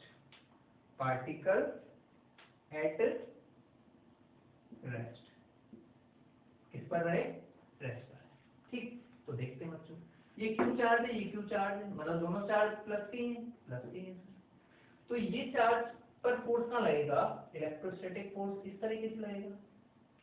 अब इस फोर्स के अपोजिट क्या लगेगा, हमारा फ्रिक्शन लगेगा एफ आर, ठीक है, किसमें लगेगा फ्रिक्शन एफ आर। अब अगर पार्टिकल को क्या रहना बच्चों, रेस्ट पर, क्या रहना है रेस्ट पर, मिनिमम वैल्यू निकालनी है, मतलब कि जो हमारा एफ आर रहेगा वो हमारा ग्रेटर देन हो इक्वल होना चाहिए एफ ई से, तभी क्या रहेगा, ये रेस्ट पर रहेगा। अगर वो ज्यादा होता है लिमिटिंग, जैसे कि अपन क्या बोलते हैं, लिमिटिंग सेक्शन बोलते हैं ना, लिमिटिंग सेक्शन वो क्या होना चाहिए, ग्रेटर देन इक्वल होना चाहिए इलेक्ट्रिक फोर्स के लिए, ठीक, तभी क्या रहेगा, ये रेस्ट पर रह जाएगा। एफ लिमिटिंग कितना होता है बच्चों, म्यू इनटू नॉर्मल होता है, ये ग्रेटर देन होना चाहिए एफ ई के, और म्यू एन की वैल्यू कितनी होगी, ये नॉर्मल है, ये mg है, तो नॉर्मल की वैल्यू कितनी होगी mg के बराबर, तो ये हो जाएगा mg greater than equal fe कितना हो जाएगा, k q square divided by r square, r की वैल्यू 10 सेंटीमीटर स्क्वायर, ठीक। तो यहाँ से अगर मैं म्यू की वैल्यू निकालूं तो म्यू की वैल्यू कितनी होगी बच्चों, k q square upon mg r square. तो म्यू को फाइंड करेंगे तो k की वैल्यू कितनी होती है बच्चों, 9 इंटू 10 की पावर 9, ये तो होती k की वैल्यू। q की वैल्यू कितनी है, 10 की पावर -7, तो 10 की पावर -14 स्क्वायर करेंगे तो डिवाइडेड बाय m कितना है 5 ग्राम, तो 5 इंटू 10 की पावर -3।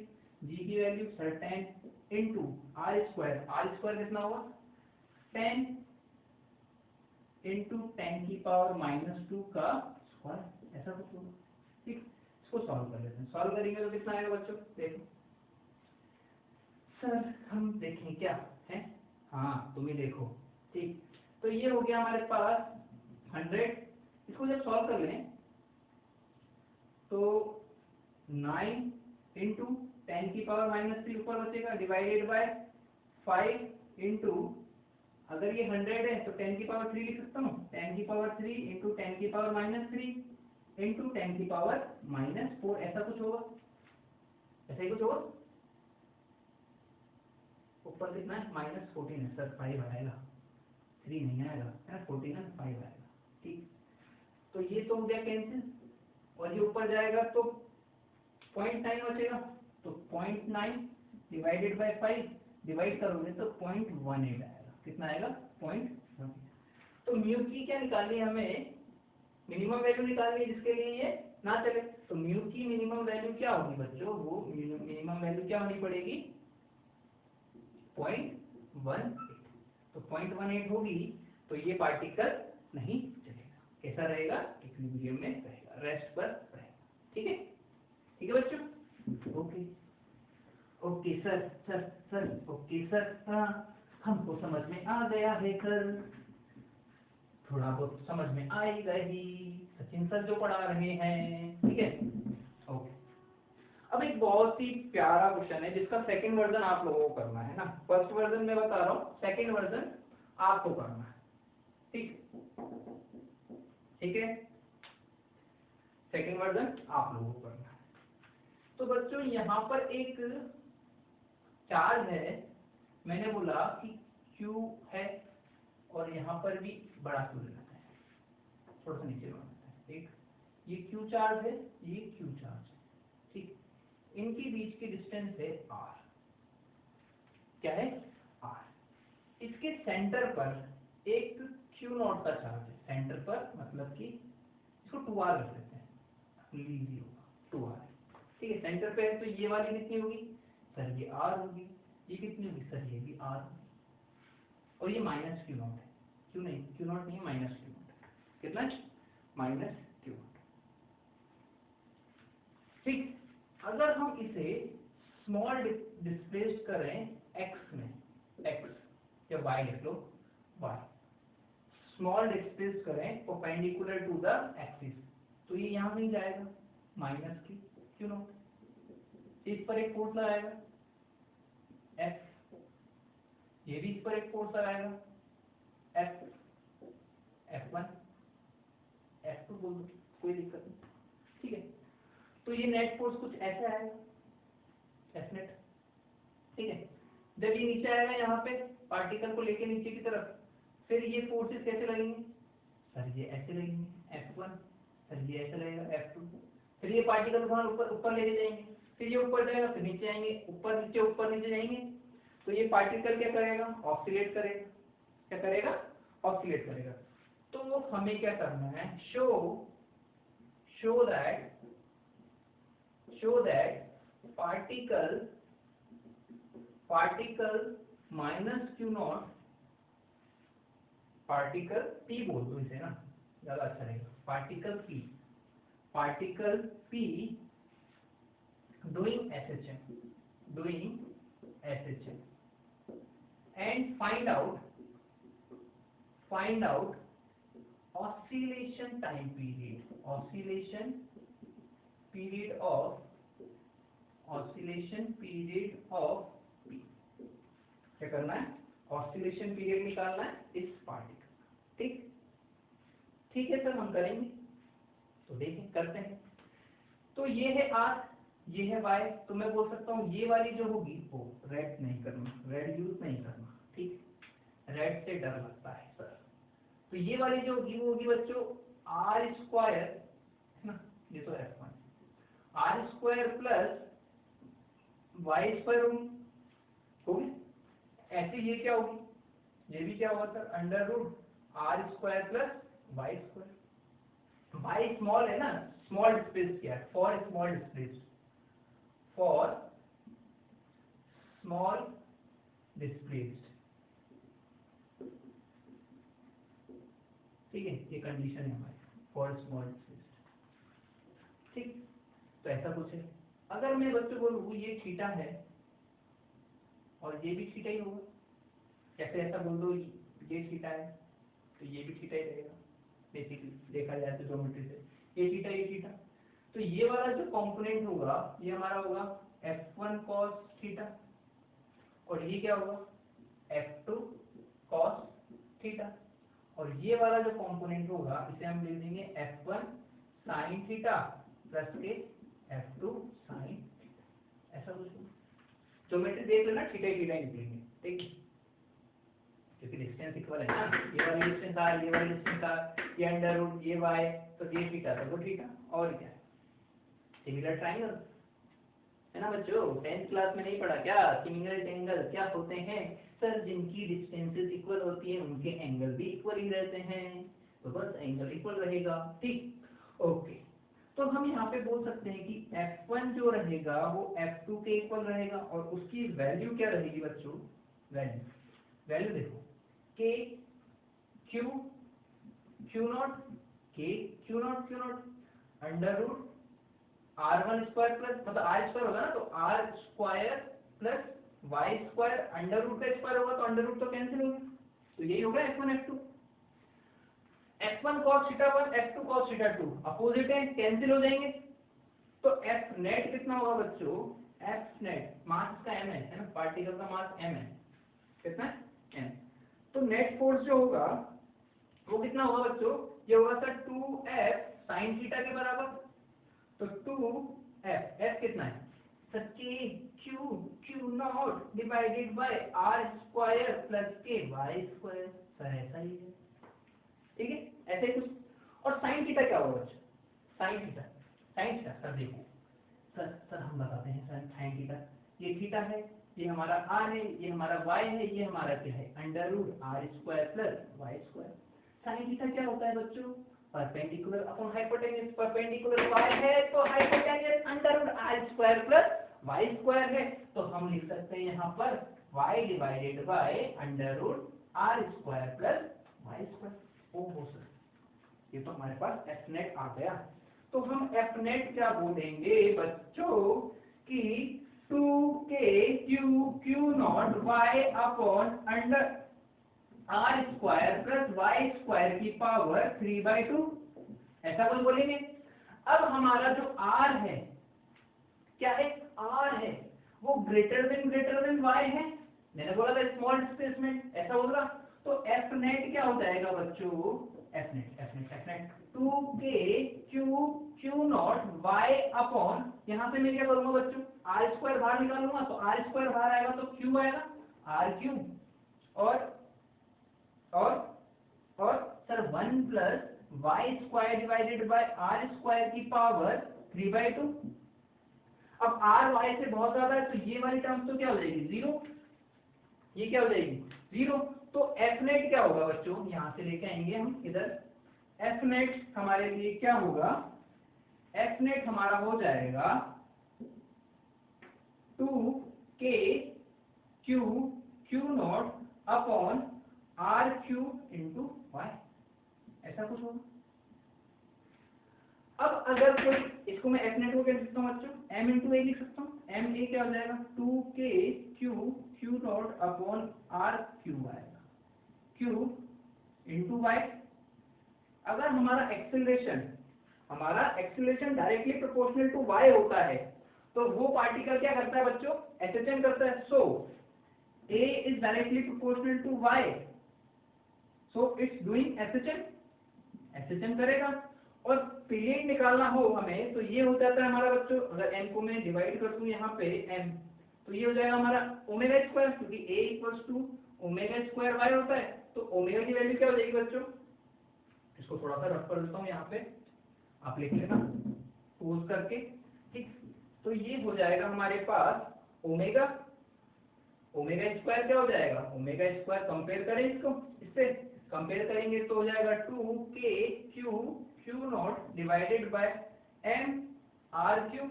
तो ओमेगा की वैल्यू तो आ गई sir under root 2k Q naught upon M R cube, ठीक है सर। टाइम पीरियड भी तो बताओ, पूछा तो टाइम पीरियड है, तो t इक्वल टू क्या होता है 2 पाई बाय ओमेगा, ओमेगा की वैल्यू यहाँ से पुट कर दी, तो हमारा क्या आ जाएगा टाइम पीरियड। टाइम पीरियड आते ही हमें ऑसिलेशन पीरियड पता चल जाएगा, ठीक है बच्चों, ठीक है। चलो अब अगर मैं बोलूं कि यहाँ पे माइनस की जगह प्लस क्यू नॉट होता बच्चों, प्लस क्यू नॉट, तो क्या ये ऑसिलेशन करता है क्या, देखते हैं सर, चेक करते हैं। देखो अगर ये प्लस होता तो ये इस पर एक फोर्स लगाता इस डायरेक्शन में, ये प्लस लगाता इस डायरेक्शन में, तो नेट फोर्स कहाँ आता ऊपर, तो ये जो चार्ज है ये तो ऊपर ही चला जाता, वापस आता ही नहीं, आता नहीं तो ऑसिलेशन करता कैसे। तो मतलब कि अगर किसी भी चार्ज पार्टिकल को ऑसिलेट करना है परपेंडिकुलर टू द एक्सिस, तो हमेशा जो चार्ज रहेगा वो माइनस वाला रहेगा, प्लस वाला नहीं हो सकता है। अगर हमारे पास सिस्टम में जो चार्जेस हैं वो पॉजिटिव हुए, तो नेगेटिव होते हैं तो हमारा प्लस हो सकता है, ठीक है, ठीक है बच्चों, ठीक है। ओके सर आपने पढ़ा दिया है, हमने पढ़ लिया है, अब हम पे छोड़ दीजिए। अरे बच्चों कैसे छोड़ दें, आगे कभी तो पढ़ना है ना।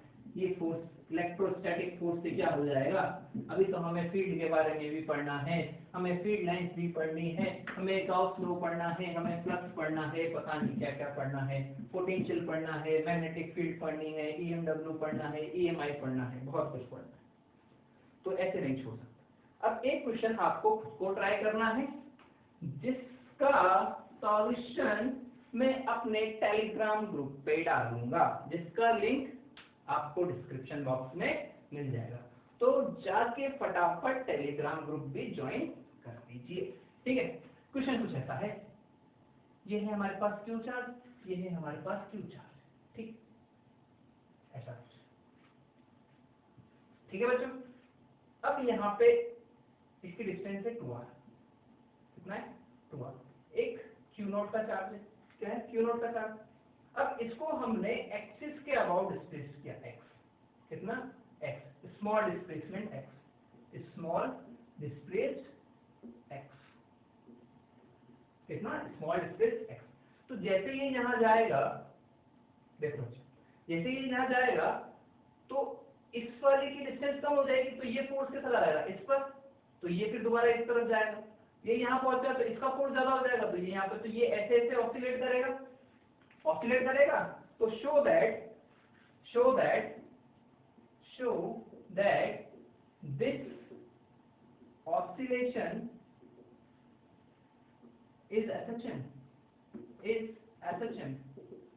and find time period। अगर इसका मास कितना है बच्चों, इस p पार्टिकल का मास है m, ये p पार्टिकल, ठीक है, स्मॉल स्पेस का, ठीक। अब अगर मैं बोलता बच्चों यहाँ पे q जो है हमारा ये माइनस होता है ना, प्लस की जगह माइनस है, थोड़ा समझा दूं बस। अगर माइनस होता तो ऑसिलेशन करता है क्या, देखो ये माइनस होता तो इसको जैसे ही स्मॉल डिस्प्लेस करते हम, तो ये वाला जो फोर्स है बेसिकली इसकी डिस्टेंस क्या होती, कम हो जाती, तो इसका फोर्स तो पहले ही यही लग रहा था, और कम हो गया तो फोर्स की वैल्यू बढ़ जाएगी, तो ये जो क्यू है ये वापस थोड़ी ना आएगा, ये तो उधर ही चला जाएगा राइट साइड में, तो ऑसिलेट नहीं कर पाएगा। तो हमें याद रखना है कि एक्सिस पर जब भी ऑसिलेट हो रहा होगा तो उसके लिए प्लस चार्ज होगा, और परपेंडिकुलर होगा तो उसके लिए माइनस चार्ज होगा, अगर सिस्टम में दोनों हमारे पॉजिटिव चार्जेस हैं, ठीक है बच्चों, ठीक है। तो आई होप आप ये क्वेश्चन ट्राई करें, और अगर आपको इसका आंसर देखना है तो हमारा टेलीग्राम ग्रुप ज्वाइन करें, टेलीग्राम चैनल ज्वाइन करें, जो कि डिस्क्रिप्शन बॉक्स में उसका लिंक आपको मिल जाए, ठीक है बच्चों। Okay bye bye. अगर आपको समझ में आया हो तो अपने दोस्तों के साथ शेयर करें, हमारे चैनल को सब्सक्राइब करें, वीडियो को लाइक करें और कमेंट करके बताएं कि आपको कैसा लगा। Okay bye bye.